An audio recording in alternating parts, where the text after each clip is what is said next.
नमस्ते। जय हिंद, जय भारत। इस समय भगवा रंग के ऊपर बहुत विवाद छिड़ा हुआ है, इसलिए आज बात करते हैं भगवे की।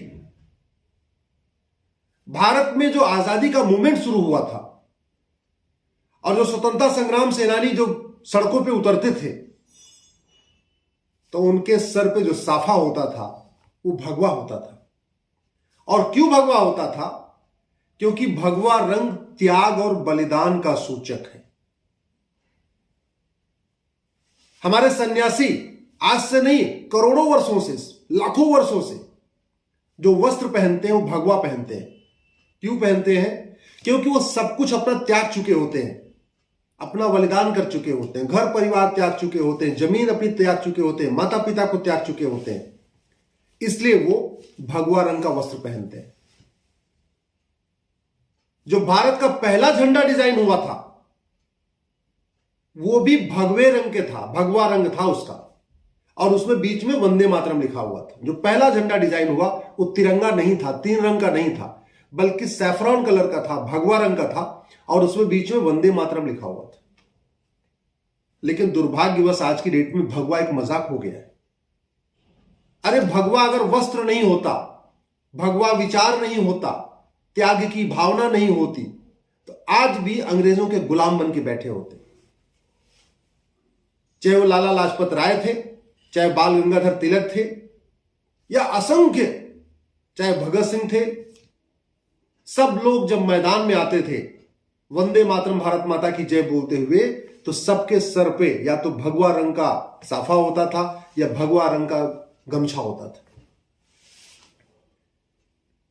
मैं फिल्मों पे बात नहीं करता, मुझे फिल्मों का कोई शौक भी नहीं है, मैं फिल्मों देखता भी नहीं हूं, ना मुझे फिल्म देखने का टाइम है। लेकिन जिस तरीके से एक फिल्म पे आजकल विवाद चल रहा है और उसमें खास तौर पे जानबूझ के भगवा रंग को अपमानित करने की कोशिश की गई है, वो बहुत गलत है। फिल्में बनती किस लिए हैं? संस्कृति को जीवित रखने के लिए या भारत की संस्कृति को नष्ट करने के लिए? फिल्म निर्माताओं का काम क्या है?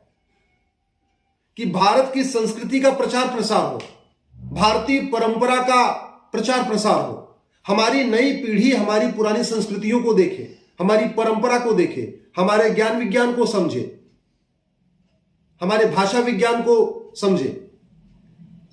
फिल्में भारत की संस्कृति को नष्ट करने के लिए नहीं बनाई जाती, लेकिन अब जानबूझ के बॉलीवुड में खास तौर पे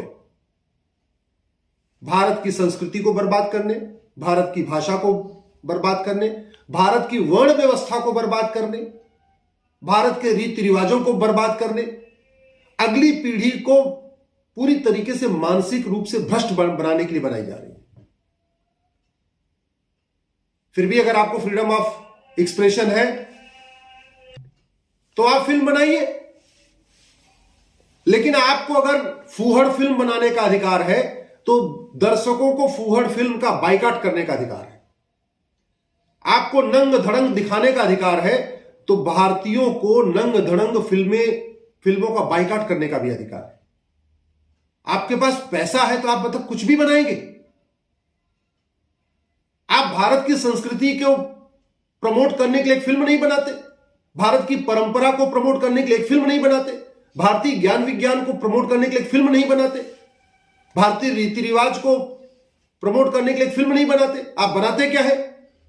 या तो फूहड़ फिल्में बनाते हैं, या मारधाड़ दिखाते हैं, या तो हिंसा दिखाते हैं, चोरी बदमाशी दिखाते हैं, डकैती दिखाते हैं, आतंकवाद दिखाते हैं, कट्टरवाद दिखाते हैं, मजहबी उन्माद दिखाते हैं,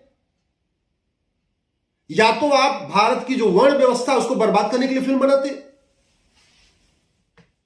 ब्राह्मण को चोर पाखंडी दिखाएंगे, छत्री को डरपोक दिखाएंगे या हिंसक दिखाएंगे, व्यापारी को चोर दिखाएंगे,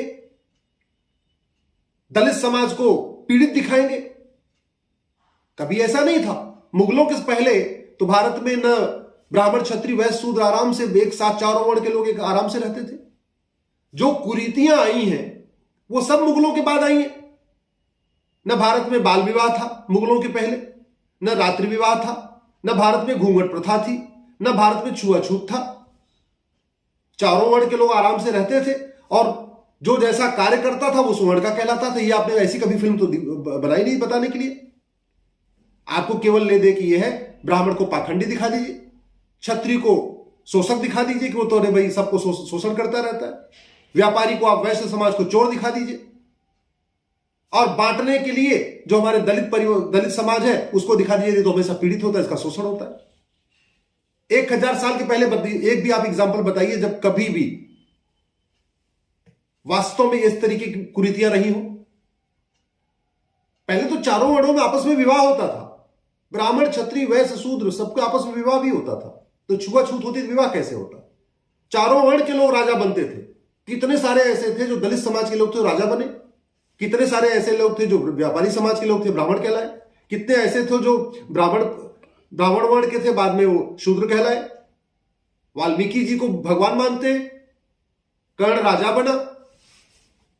तो मेरा ये कहना है, आपको घटिया फिल्म बनाने का अधिकार है, आपको फूहड़ फिल्म बनाने का अधिकार है, आपको नंग धड़ंग दिखाने का अधिकार है, आपको आतंकवाद के ऊपर फिल्म दिखाने का अधिकार है, गुंडों को बदमाशों का महिमन मंडन करने का आपको अधिकार है।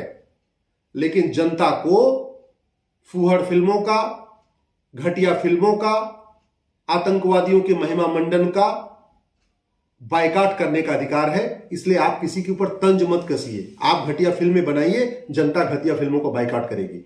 जय हिंद, जय भारत।